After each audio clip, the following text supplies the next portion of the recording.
As the story goes, at the 11th hour, on the 11th day of the 11th month of 1918, the Great War ended. 102 years ago today, the fighting and shooting stopped. They called it Armistice Day at first, that first anniversary of the end of World War I. In 1926, it became an annual observance, became a national holiday in 1938. And in 1954, President Dwight D. Eisenhower signed the legislation that changed Armistice Day to Veterans Day, a day we honor America's military and all those who served our country in war or in peacetime. The most recent data shows there are about 19.5 million veterans in the United States. 124,000 of those are Idahoans. They are our neighbors, our co-workers, our friends, and our family. Veterans have an unspoken bond that does bring them together. A barbershop in Meridian brought 3 veterans who served in Iraq, Afghanistan, to create a unique space. Joe Paris takes us to Barclay and Hill to share their story. The whole design of the barbershop is rugged and refined, just kind of that balance of what we are as men. Trevor Hill owns Barclay and Hill, a barbershop in Meridian, Idaho.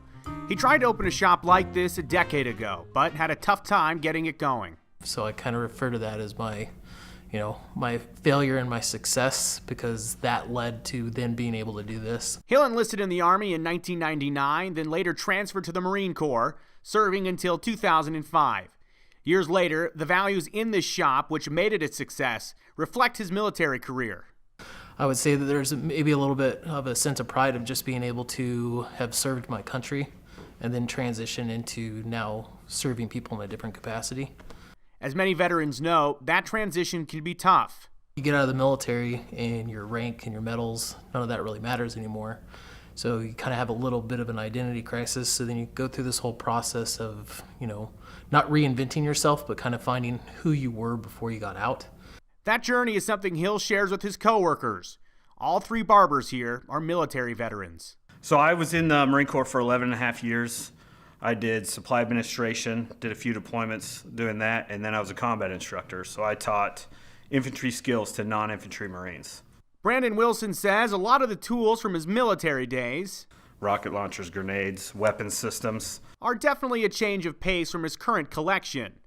What started out as a necessity for these gentlemen became a passion. I started out cutting hair just as the other guys did in the service. I did basically barracks cuts, which is where someone forgot to get a haircut and it's late Sunday night and you make an attempt to cut their hair just so they don't get in trouble.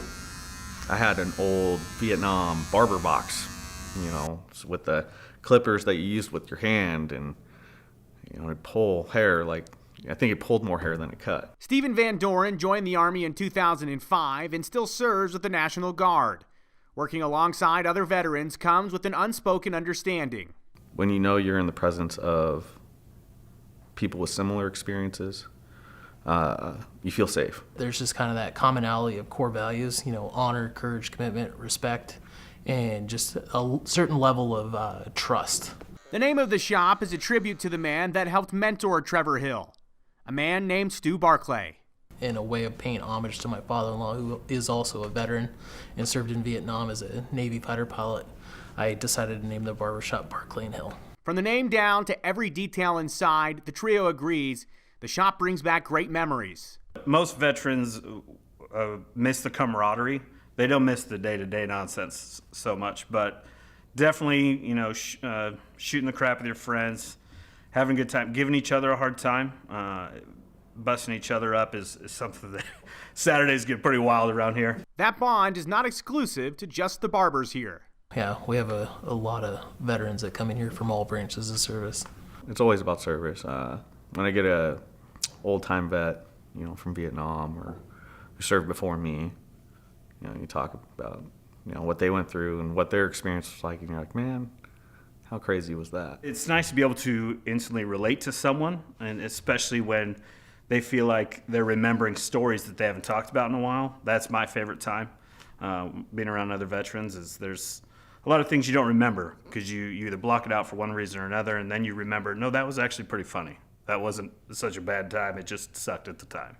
Like, hey, what unit were you in? Or, where'd you serve? And, what was your job in the military? You just kind of find those connections, and then, they come in as a stranger and leave as a friend. You can learn more about Barclay and Hill, including the story behind their aesthetic. You can check out this story. It's on our website at ktvb.com.